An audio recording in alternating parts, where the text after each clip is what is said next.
ಹೋದ ವರ್ಷ ಹಾಂ ಹೋದ ವರ್ಷ ಯಾರು ಕೊಡಿ? ರಸ್ತೆ ಮತ್ತು ಮೂಲಭೂತ ಸೌಕರ್ಯ ಕಚೇರಿಯಲ್ಲಿ ನಾವು ಕೆಲಸ ಮಾಡ್ತಾಯಿದ್ದೀವಿ. ಎಲ್ಲಿ ಕೊಡಿ? ಹಾಂ ಅಲ್ಲಿ ಬಂದಿದೆ, ಫೈಲ್ ಬಂದಿದೆ. ಇಲ್ವಲ್ಲ. ಹಾಂ ನೀವು ಹೇಳಿಕೆ ಕೊಟ್ಟಿಲ್ವಾ? ಇಲ್ವಲ್ಲ. ಹಾಂ ಏನು ಕೇಳಿ? ಯಾವುದರ ಬಗ್ಗೆ ಏನಕ್ಕೆ? ನಾನು ರಮೇಶ್ ಅಂತ ಹಾಂ ಅಂತ ನಾನು ಒಬ್ಬರಿಗೆ ಹತ್ರ ಎಲ್ಲ ಲಂಚ ಇಸ್ಕೊಂಡಿದ್ದೀನಿ 80,000 ರೂಪಾಯಿ ದುಡ್ಡು ಅಂತೇಳಿ. ಇಲ್ಲಿ ನೀವು ಮತ್ತು ನರಸಿಂಹ ಒಂದು 10 ನಿಮಿಷ ಕರಡಿಯ ಅಂತ ನೀವು ಮತ್ತು ನರಸಿಂಹ ಆಮೇಲೆ ಪ್ರವೀಣ್ ಕುಮಾರ್ ಅಂತ ಒಬ್ಬ ಮೂರ್ತಿ ಅಂತ ನೀವು 4 ಜನ ಹೇಳಿಕೆ ಕೊಟ್ಟಿದ್ದೀರಾ ಸ್ಟೇಟ್ಮೆಂಟಲ್ಲಿ. ನೀವು ಯಾವ ಥರ ನಾನು ನೋಡಿದ್ದೀರಾ? ಹಾಂ ನಾನು ಸರ್ವಿಸಲ್ಲಿ ನನ್ನ ಸರ್ವಿಸಲ್ಲಿ ನೀವು ಇವತ್ತೇ ನೋಡ್ತಾರೆ ನನ್ನ ಅಲ್ವಾ? ನಾನು ಇವತ್ತೇ ನೋಡ್ತಾ ಇದ್ದೀನಿ. ಹಾಂ ನಾನು ನಿಮ್ಮನ್ನು ಇವತ್ತೇ ನೋಡ್ತಾ ಇರೋದು. ಅಂದರೆ ಯಾವುದ್ರ ಬಗ್ಗೆ ಅಂತ ಕೇಳಿದ್ರೆ ನಾವು ಹೇಳ್ಬೋದು. ಏನಕ್ಕೆ? ಯಾವುದೋ ಒಂದು ನಕಲಿ CCB ಕೇಸಲ್ಲಿ, ನಕಲಿ CCB ಅಂತ ಅಮೃತರಾಜ್ ಅವ್ರ ಕಡೆ. ಹಾಂ ಅಮೃತರಾಜ್ ಕಡೆದು. ಅಮೃತ್ ಸರ್ ಕಡೆದು ಅದು. ಹೇಳಿ. ಹಾಂ ಅದರಲ್ಲಿ 80,000 ರೂಪಾಯಿ ದುಡ್ಡು ರಮೇಶ್ ಅವ್ರು ಇಸ್ಕೊಂಡ್ರು. ನಾವೆಲ್ಲ ಕಣ್ಮುಂದೆ ನೋಡ್ದೋ ಆರೋಪಿ ತಾವು ಇಸ್ಕೊಂಡು ನಾವೇ ಕಣ್ಣು ಸಾಕ್ಷಿ ಇದ್ದ ಜೊತೆಲಿ ಅಂತ ತಾವು ಹೇಳಿಕೆ ಕೊಟ್ಟಿದ್ದೀರಿ. ಆಮೇಲೆ ನಾನು ರಸ್ತೆ ಮತ್ತು ಮೂಲಭೂತ ಸೌಕರ್ಯದಲ್ಲಿ ಕೆಲಸ ಮಾಡ್ತಾಯಿದ್ದೀನಿ ಹೆಲ್ತ್ ಇನ್ಸ್ಪೆಕ್ಟ್ರಾಗಿ.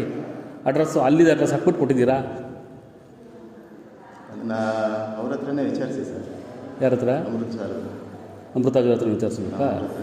ಈಗ ಅವರೇ ನಿಮ್ಮನ್ನು ಕಳಿಸ್ಕೊಟ್ಟಿದ್ದ ಅಲ್ಲಿಗೆ? ಅಲ್ಲ, ನಮ್ಮನ್ನ ಎಲ್ಲ ಇದು ನಾವು ಇದು ಮಾಡಿದ್ದೀವಿ. ನೀವು ಎಲ್ಲರಿಗೂ ಕೊಟ್ಟಿದ್ದೀರಾ? ಹಾಂ ಎಲ್ಲರ ಹತ್ರ ಇದೇ ಥರ ಹೇಳಿದ್ದೀರಾ? ಏನೋ ಎಲ್ಲರಿಗೂ ಕಂಪ್ಲೇಂಟ್ ಕೊಟ್ಟಿದ್ದೀವಿ ನಾವು. ಈಗ ನಿಮ್ಮ ಲೋಕಾಯುಕ್ತಕ್ಕೂ ಕಂಪ್ಲೇಂಟ್ ಕೊಟ್ಟಿದ್ದೀವಿ ನಾವು. ಸರ್ ಅಲ್ಲಿ ಬನ್ನಿ. ಏನಕ್ಕೆ? ನಾನು ಏನಕ್ಕೆ ಬರೋಣ? ದೇವಸ್ಥಾನಕ್ಕೆ ಏನಕ್ಕೆ ಬರೋಣ ರೀ? ನಾನು ಅಲ್ಲಲ್ಲ, ನೀವು ಹೇಳಿಕೆ ಕೊಟ್ಟಿದ್ದೀರಾ, ಅದಕ್ಕೆ ನಾವು ಇಲ್ಲಿ ಕಂಪ್ಲೇಂಟ್ ಕೊಟ್ಟಿದ್ದೀವಿ. ನಾವಿಲ್ಲಿ ನೀವು ಮೆಡಬ್ಲಿಕ್ ಇಲ್ಲಿ ಮಲೇಷ್ಯಾದಿಂದ ಇಲ್ಲಿ ಬಂದಿದೆ, ಇಲ್ಲಿ ಕಂಪ್ಲೇಂಟ್ ಕೊಟ್ಟಿದ್ದೀವಿ. ನೀವು ರಸ್ತೆ ಮತ್ತು ಮೂಲಭೂತ ಸೌಕರ್ಯ ಕಚೇರಿಯಲ್ಲಿ ಕೆಲಸ ಮಾಡ್ತಾಯಿಲ್ಲ. ನೀವು ಕೊಟ್ಟರೋ ಅಡ್ರೆಸ್ಸು ಹೇಳಿಕೆಯಲ್ಲಿ ರಸ್ತೆ ಮತ್ತು ಮೂಲಭೂತ ಸೌಕರ್ಯ ಅಂತ ಹೇಳಿದ್ದೀರಾ. ಆ ಕಚೇರಿನ ಅಲ್ಲೋ ವಿಚಾರಿಸ್ತೋ ಕಂಪ್ಲೇಂಟ್ ಹಿಡಿದ್ವಿ. ಈಗ ನಾವು ಪೊಲೀಸ್ ಕಂಪ್ಲೇಂಟ್ ಕೊಟ್ಟಿದ್ದೀವಿ. ನಾವು ಈ ಥರ ನೀವು ಹಿಂದೆ ರಸ್ತೆ ಮತ್ತು ಮೂಲಭೂತ ಸೌಕರ್ಯ ಕಚೇರಿ ಕೆಲಸ ಮಾಡ್ತಾವ್ರೆ ಅಂತೇಳ್ಬಿಟ್ಟು ಹೇಳಿಕೆ ಪಡೆದಿದ್ದೀರಾ. ಇವ್ರು ಯಾರೂ ಸಹ ಹೇಳಿಕೆ ಕೊಟ್ಟಿರ್ತಕ್ಕಂಥವ್ರು ಯಾರೂ ಆ ಕಚೇರಿ ಕೆಲಸ ಮಾಡ್ತಾಯಿಲ್ಲ. ನೀವು ಸುಳ್ಳು ಹೇಳಿಕೆ ಪಡೆದು ನ್ಯಾಯಾಲಯಕ್ಕೆ ವಿಚಾರಿಸೋಣ ಬನ್ನಿ. ಅಲ್ಲ, ನ್ಯಾಯಾಲಯಕ್ಕೆ ಸುಳ್ಳು ಹೇಳಿಕೆ ಪಡೆದು ನೀವು ಸಾಕ್ಷಿ ಸಲ್ಲಿಸಿದ್ದೀರಾ. ಅದು ನೀವು ಹೇಳ್ಕೊಟ್ಟಿದ್ದ ಸಾಕ್ಷಿ ವಜಾ ಆಗಿದೆ ಕೋರ್ಟಲ್ಲಿ.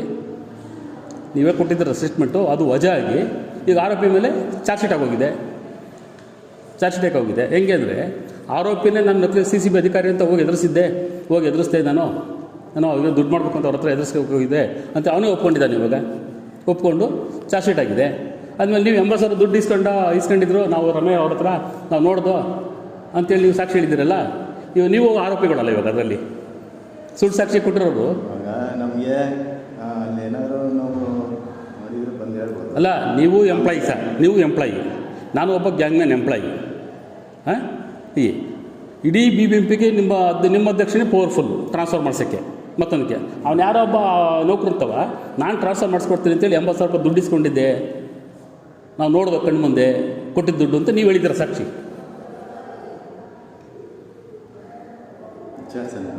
ಅಲ್ಲ, ನಮಗೇನಂದರೆ ಅಲ್ಲ, ಈಗ ನಾನು ಹೇಳ್ಬೋದು ನಾನು ಯಾವುದೋ ಒಂದು ಲೈಸೆನ್ಸ್ ಕೊಟ್ಟಿದ್ದೆ ರೀ ಇವರಿಗೆ, ನನ್ನ ಹತ್ರ 2 ಲಕ್ಷ ದುಡ್ಡು ಕೇಳಿದ್ರು, ನಾನು ಇಬ್ಬರು ಕರ್ಕೊಂಬಂದ್ಬಿಟ್ಟು ನಾನು ನಿಮ್ಮ ಮೇಡಮ್ ಮುಂದೆ ಸಾಕ್ಷಿ ನಿಲ್ಲಿಸ್ಬೋದು ನಾನು ಅಲ್ವಾ? ಅಂದರೆ ಭಗವಂತ ಒಬ್ಬ ಇರ್ತಾನಲ್ವಾ? ಇರ್ತಾನಲ್ವಾ?